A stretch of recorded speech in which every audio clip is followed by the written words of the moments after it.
Hi friends, I'm Abby and welcome back to my channel. Today I'm going to be talking about my worst books of 2023. So I'm hoping we can do this quite quickly. I've just gushed for like 30 minutes of my best books, which, you know, is the way to go, but I don't really want to be hanging on talking about these books. Like, we just want to forget about them. We just want to leave them in the past, if that's okay. So we'll hopefully speed through this. Right, my worst books of 2023. Thankfully, I had a really good reading year. Thankfully, I had a lot of books that I loved, thoroughly enjoyed, so there weren't that many that I rated lowly. Like, I didn't hate any books, really. I DNF'd a few quite early on. I decided that these books weren't going to be for me, and I had some disappointments. Like, they're not the worst books, but I expected more from them. I'm going to start with the DNFs, and then we will get to the disappointments. So, in terms of books that I did not finish, I gave up on. I have a few, and it was something that I was trying to do a little bit more last year, was give up on books. That if I wasn't enjoying it, just let it go. Just let it go. And don't push through. That was a motto I was trying to go for. So I have 4 DNFs. The first one is the one that I made the most headway in, that I got so far through it, and that is The Blood Gift by Annie Davenport. I read The Blood Trials as the first book, really thoroughly enjoyed it, although I do think there were some pacing issues. It is a sort of fantasy sci-fi story following a main character, Ikenna, who is entered into like a war college as she's trying to find out who killed her grandfather. And she has, I'll probably say, some anger management issues. I liked the first book, but I think the pacing was not great in it. I think it should have ended after the first 2/3. I think it should have been a trilogy. It was a duology, but it should have been a trilogy, which is a weird... Normally you think a trilogy should be a duology, but this one felt like it was trying to stuff too much into 2 books. So then the pacing of the second book was just not... It was even worse than the first one. The first one, it was just the final third that was a bit off. This one, it was the whole of the book. The pacing felt wrong. I probably would have finished it, but then I went on holiday, and that's where it all went wrong. I'd read like the first 75% of it as an audiobook because I'd heard some not great reviews, so I thought I'll do the audiobook route. And then I went on this holiday. I didn't touch an audiobook for 2 weeks. By the time I came back, I was like, I give up. I don't care. I don't want to go back into this, so I just stopped. And that was that. The other ones, I definitely did not make it anywhere near as far through. I made it, 100 pages into Girl, Serpent, Thorn before putting it down. This is a YA Persian fantasy.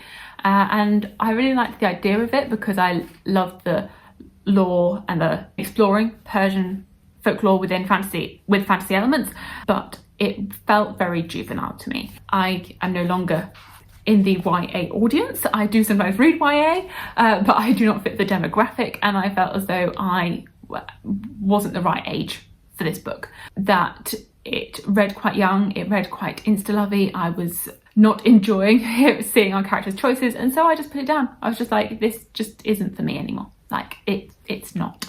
Another one which I put down quite early on is Icebreaker by, I think it's Hannah Grace. It's a hockey romance one, which it had a lot of hype, it had a lot of buzz. I was in like a romance mood at the time.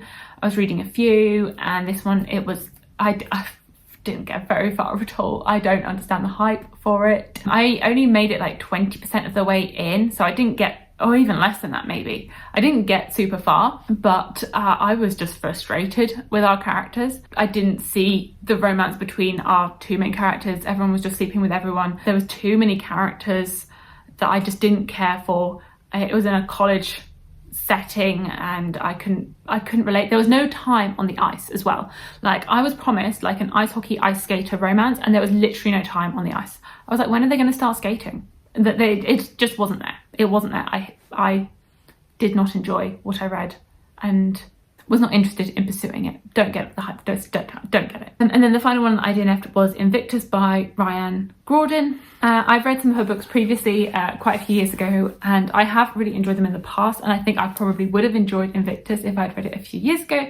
But again, this is a more YA story, and I'm no longer in that demographic, and so the characters read quite young for me, and I wasn't enjoying it. I think I could have finished it. Like, it was very easy to read. It was quite fast paced. I'd describe it as similar to things that I read by Amy Coffin, Megan Spooner series that they did, or the Illuminae Files, that it has that sci-fi-esque fun writing style where we follow these people in a future where you can travel back to the past, and so they're trying to like steal artifacts from the past.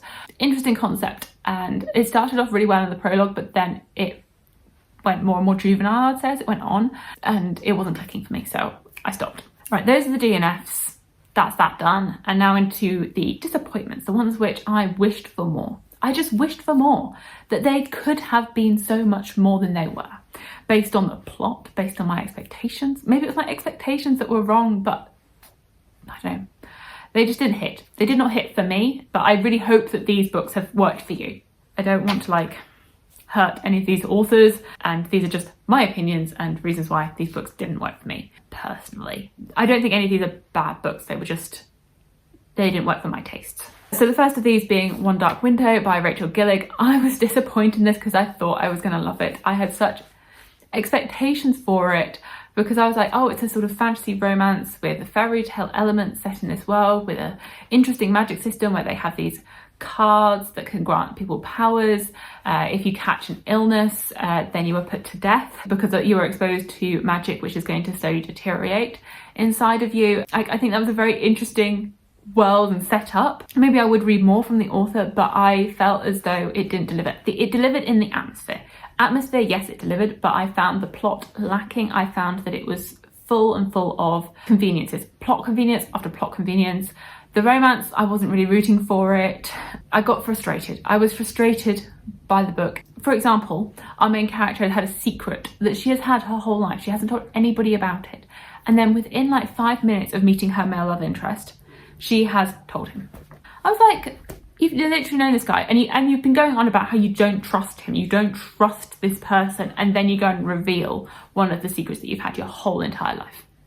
It makes zero sense. Absolutely zero sense. It was just to further the plot, and then that meant that more things could fall into place. It was just no. That frustrates me. A frustrating romance that I read was The Long Game by Elena Armas. I really loved The Spanish Love Deception, but it feels like that book is a one-hit wonder right now because this was not it. It's like a football-based romance. We're following, I can't even remember her name, who is a manager for the football team in Miami, I think.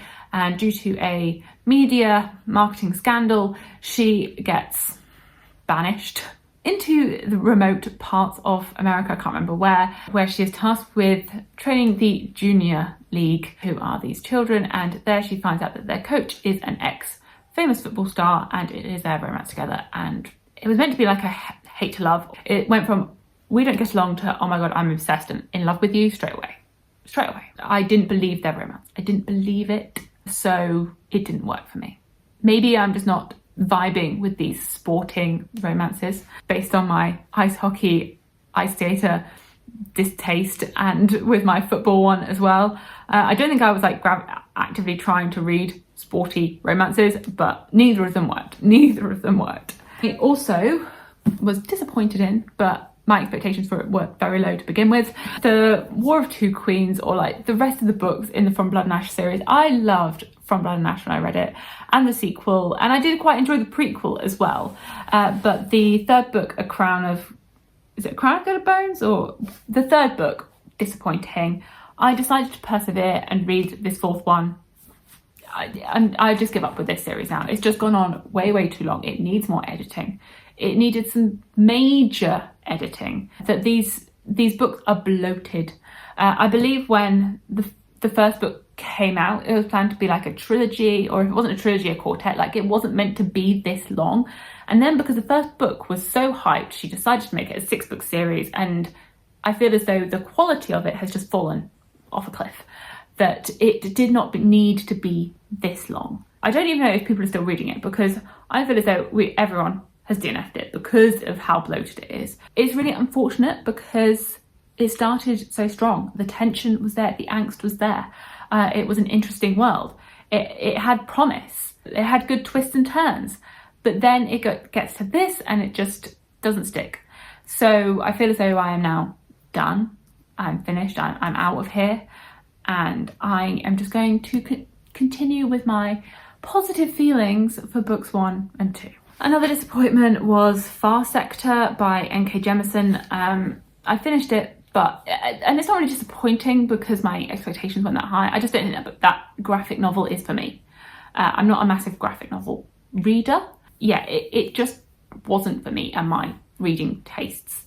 I don't really read graphic novels. I didn't really connect with the characters. I didn't really know what was going on. I don't think that I was just like, I don't vibe with. I just didn't vibe with it. I've struggled a lot with N.K. Jemisin. Like, I've wanted to love so many of her books and I just haven't. I really just haven't. I read all of the 5th season, the Broken Earth trilogy, trying to like vibe with it. It was not the vibe for me. I really wanted to love it. I tried again. I read The City We Became, didn't vibe with it. I've read this. No, I want to love her books, but I don't. And I just need to accept that and move on with my life and move on with not reading N.K. Jemisin. I'm sorry, I know she's so well loved, but we don't get on. Well, I'm sure we would get on as people, but I don't get on well with her writing, unfortunately. Her premises sound so interesting, but the delivery for me doesn't hit. Another disappointment, again in the fantasy romance category, is Glow by Raven Kennedy. This is the 4th book in the Guild Plated Prisoner series. I really liked the 3rd book. I think my disappointment in this is because of how much I enjoyed that 3rd book, that I don't think the 1st and the 2nd book were that like strong for me, that I wasn't in love with them, but I really liked the 3rd one.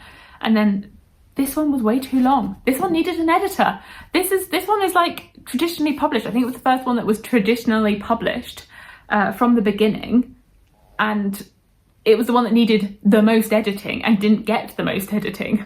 It was overly bloated, especially in the first half, that our character is processing some of the traumatic events that she has faced in her life, and so we're going through that with the character. And I get it that you don't get through trauma very quickly, but it wasn't the most fun for me to read, that it could have been sped up a little bit that time, because it just went on and on and on and on and on. That I feel as though this book, it really did not merit the page count, that should have gone on for a chunk of the book, and then it should have stopped and we should have just got to the end, which does give me some concerns, because I know that the final book was meant to have come out in December, and actually that's now just the 5th book, and the final and the 6th book, a bonus add-on, is coming out later on in 2024, and I'm like, oh, I hope it's not so overly bloated. I am definitely interested in reading that 5th book, and I will be continuing on with this series. I do think it ended in an interesting way, and we will get some nice development, and I think there's going to be some changes in that 5th book which definitely interest me, but I am a bit more nervous going into it, and maybe my expectations, hopefully they're in a better place now. I really do hope that the 3rd book isn't like the best book and then this is it. I hope we go back with the 5th and 6th book back to that like 3rd book levels, because that one was so well paced. This one, I haven't told you anything about this plot. It is a fantasy romance. It starts with some influences from the King Midas myth, where he could turn objects into gold, and our main character Oren is gold touch, so she is fully golden. And it's quite a bleak, dark world, especially to begin with. Okay, a couple of other disappointments before we wrap this up. I was disappointed in A River Enchanted by Rebecca Ross. I thought I was going to love this book. I read this at the beginning of 2023. It is a fantasy story set on a secluded island, sort of Scottish influences. We're following 2 characters. One of them is the daughter of like the ruler of this island, and then one of them has been he had been sent away for many years, and he is coming back, and just the romance between them. And then there's also this plot going on where children are going missing, and this threat from the other side of the island. I found that plot point sort of lacking. Like, I think the atmosphere was there. I found the romance quite insta-lovey, but overall I found that the way that it built towards the ending, it didn't deliver what I wanted it to. Yeah, I never got obsessed or connected with it. Like, I wanted to be connected to it, but I wasn't. There was always like a block between me and the book, which is really disappointing. And I feel as though Rebecca Ross has had so much hype this year with Divine Rivals, and then I've now been nervous to pick it up because of how I was disappointed in A River Enchanted. Like, I don't think it was a bad book. Like, I think I gave it like 3 stars. It was fine, but it was a book that I wanted to love, that I thought I could have given like 4 or 5 stars, and it just didn't deliver that. And then, okay, my final disappointment, again, I think I gave this one like 3 stars, so it wasn't bad, it just wasn't great, and that is Cytonic by Brandon Sanderson. So this is the 3rd book in the this is the 3rd book in the Skyward series, and this is on here because I have loved the Skyward series. I love Skyward, it's amazing. I really enjoyed it. I really liked Starsight. The novellas, I have some ups and downs with them, but the novellas I pretty much enjoyed. This one is such a tonal shift from those other books, and it just doesn't work for me. When I went into this, I was like, is this really as bad as like some people say it is? And it is. It just doesn't work. This is a YA series, but I found this one so juvenile. It reads so much younger than the other books in the series. It feels as though our character regresses in age and becomes so immature. I was like, but I really enjoyed reading about you in the first few books of this series. Why do I not like reading about you now? Like, I was so frustrated. I was like, I don't want to be here with her. I want to be with the rest of the characters, please. It does get to a good ending. It does. But I think this 3rd book and the novellas should have been written differently. I think that it would have been better if the novellas and this story were intertwined in a book together. Because when I was reading the novellas, I wanted to know what was going on over here, and when I was reading this, I wanted to be back in the novellas. I think these would have worked so much better if they were intertwined together and that the stories were more cohesive between the two. I am currently reading Defiant, and no comments on that as yet. I'm very early days, so I'm really hoping that that one sticks the landing. But yeah, the story as a whole, we're following our main character Spencer, who has been born and raised on this planet called Detritus, where her people are constantly being bombarded by this alien force called the Krell, and she is going into flight school to train to fight them. And it's got some really interesting characters, which I have enjoyed reading about. I found, especially that first book, so fun to read. Like that flight school, the montages that we get of them training, the force of the Krell, and the different alien peoples that we get to meet throughout the series. So there are so many elements of this that I have enjoyed, but not this book. This book was disappointing and was a letdown, and unfortunately, yeah, was a very unfortunate moment for this series.